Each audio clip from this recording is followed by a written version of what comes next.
Grim Dawn in many ways feels like the Titan Quest 2 we never got. In fact, it's made by some old developers of Titan Quest 2. Like other ARPGs like Titan Quest or Diablo, Grim Dawn is a game about hacking through monsters to level up and get new gear and to progress through the main story. Where Grim Dawn differs the most from other ARPGs is in how it handles the actual progression of your character. Instead of picking a specific class, you pick masteries. So you can pick 2 of them, so it's a dual class system in a way. There's 6 of them in the base game and 2 more if you get the expansion. You can play masteries like a shaman, which is kind of more of a nature-based magical class. That also has some pets, and a cultist, which has pets as well, but there are dark magic classes, arcanist, which is more of a just regular mage class. You have demolitionist, which uses fire and a lot of techie abilities like throwing molotovs and using mortars and stuff like that. You've got soldier, which is a regular tanky kind of melee class. And then you'd pick 2 of them and merge them together. So you could take something like an occultist and a shaman and merge them together and use a lot of pets. Or you could take an arcanist and merge it with an occultist and use certain magical abilities. Or you could try and be more like a battle mage and pick something like a soldier and one of the more magic classes. You could, if you want, play one class rather than picking 2 and doing the dual one, but you'll be at a significant disadvantage, so you're very much encouraged to do so. And it's a very cool and unique idea as it allows you to pick different abilities that you like from each class and mix them together. However, the big problem with this system is that oftentimes it can feel very restrictive. You pick 2 classes and put them together, but as a result, only a handful of abilities will actually mix and match from them, so there's not a whole lot of build diversity, it feels like.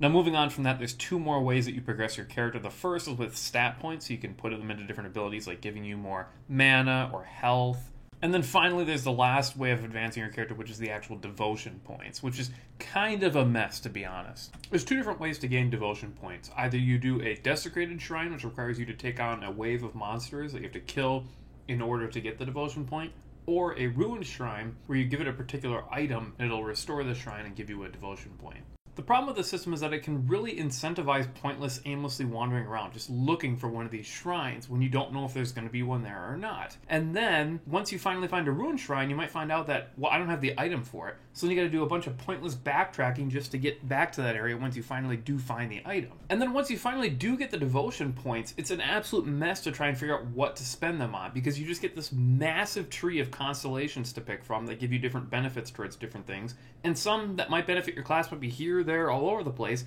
you just got to aimlessly wander around this tree trying to find things for your particular class. The devotion system desperately needs some structure, because otherwise you'll just sit there trying to figure out what the heck to spend your points on for like a half hour looking at it, trying to analyze each individual constellation and what it gives.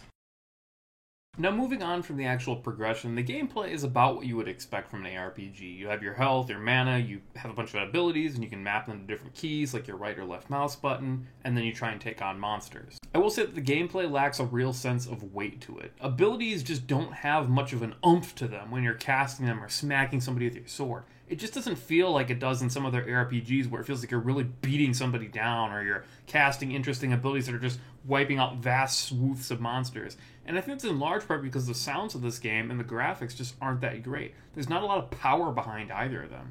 And one area where this game really falls short and is so crucial to ARPGs is in the loot. The loot in this game sucks so bad. And that's because it's not weighted towards your particular class. You can pick up all sorts of just random useless items for your character, and sure, you can put them in your stash and use them on another character, but that's just boring. I want to level up my character. I want to see them get stronger and more powerful. And as a result, I often was sitting around with the same weapon or piece of armor forever because it was the only one that really benefited my particular class. Now, to be fair, this does get a little bit better at the end game because you can replay through the game just like you would in Diablo on higher difficulties that give you better chances at better gear and better legendaries and stuff like that. And you'll gain more crafting parts which you can use to craft items. And then there's also factions that you can join that you can get particular items for that are very much suited towards your particular class by doing quests with them and gaining reward. But despite that, it really makes the journey of the game feel really boring and much like more of a grind than it really should because you don't feel like you're gaining much reward for playing other than the skill points that you're gaining. Now, moving on to the graphics of the game, this is one area where I think the game does kind of fall a little bit short, though I do like aspects of it.